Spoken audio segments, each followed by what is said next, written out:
Cette capsule vous est présentée par la boutique Maixu pour vos peluches et articles décoratifs geek, ainsi que par Evo Retro, marque cool d'accessoires de jeux vidéo et de protecteurs pour mettre en valeur vos collections de figurines Funko Pop ou cartes Pokémon.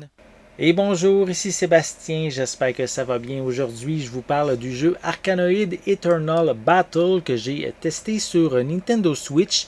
C'est distribué par Microïd et on peut aussi le retrouver sur les consoles PlayStation, Xbox et PC depuis le 27 octobre 2022. Personnellement, mon expérience avec la franchise Arkanoid date quand même des années 80. J'avais joué sur la borne d'arcade à la version originale du jeu. J'ai aussi joué sur la version qui a été transposée sur la NES, la première console de Nintendo. Mais cette fois-ci, il y a eu quand même le jeu a été disponible en fait sur toutes les autres consoles. J'ai joué par-ci par-là. Mais cette fois-ci, j'ai joué à la plus récente version. Donc, Arkanoid Eternal Battle, qui contient ici, pas nécessairement avec le mode principal, mais on a aussi d'autres modes dans cette nouvelle version. On a évidemment la version originale qui, elle, est parue sur l'arcade en 1986. Donc, mon expérience que j'ai eue à l'origine, on peut la retrouver également ici. C'est identique visuellement, même au niveau du gameplay. On ressent même le feeling de l'époque puisque le design ressemble à un cabinet d'arcade avec du bruitage. On entend un peu aussi comme si on était un peu dans une salle d'arcade.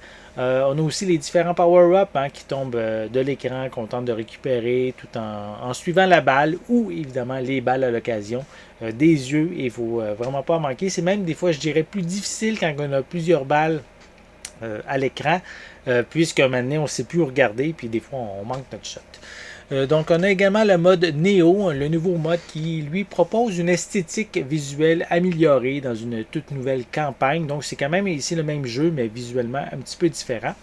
On a le mode Versus qui lui permet de s'affronter jusqu'à 4 joueurs en local sur le même écran.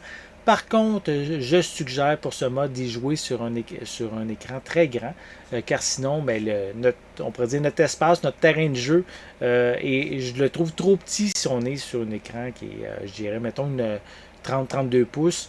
Mais je trouve que notre espace pour jouer, si on est 4, est vraiment restreint. Donc, plus on a un grand écran, plus c'est mieux pour jouer au mode Versus.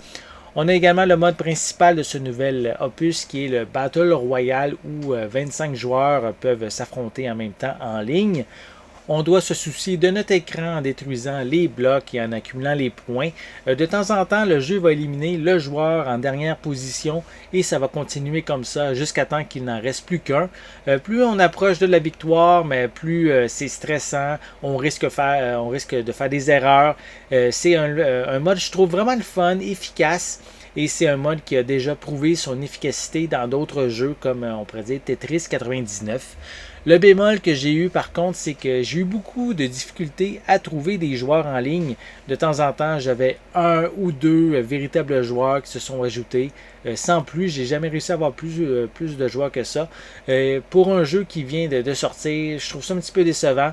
Par contre, ça n'empêche pas de s'amuser dans ce mode-là, car le jeu complète les joueurs manquants avec des robots. Le gameplay reste identique même avec des robots, sans par contre le feeling d'être vraiment dans une compétition en ligne. Arkanoid Eternal Battle a réussi je trouve, à renouveler le jeu d'arcade emblématique qui va plaire aux joueurs novices ou expérimentés. Visuellement, c'est joli, sans rien réinventer non plus. Les différents modes permettent de s'amuser seul, entre amis ou avec le reste de la planète. Cependant, lors de mes différents tests, il n'y avait presque jamais de joueurs en ligne. Au moins, dans le mode de bataille royale, si les joueurs sont absents, on peut les remplacer par l'intelligence artificielle. En fait, j'espère même que dans l'avenir, peut-être qu'on va avoir plus de joueurs qui vont se procurer ce jeu-là et on va pouvoir peut-être faire éventuellement plus de jeux de compétition en ligne. J'espère que vous avez aimé cette vidéo. Si c'est le cas, n'hésitez pas à mettre un pouce en l'air, à laisser des commentaires. Dites-moi justement, est-ce que vous aimez Arkanoid? Est-ce que vous aimez casser de la brique? Est-ce que vous avez même une expérience spéciale? Est-ce que vous avez joué même à la version originale sur borne d'arcade? Laissez-moi vos commentaires à ce sujet en dessous de la vidéo. N'oubliez pas non plus de vous abonner à ma chaîne afin de rester à l'affût de mes prochaines capsules. En attendant, je vous souhaite une bonne journée, une bonne soirée et je vais être de retour très bientôt. À la prochaine.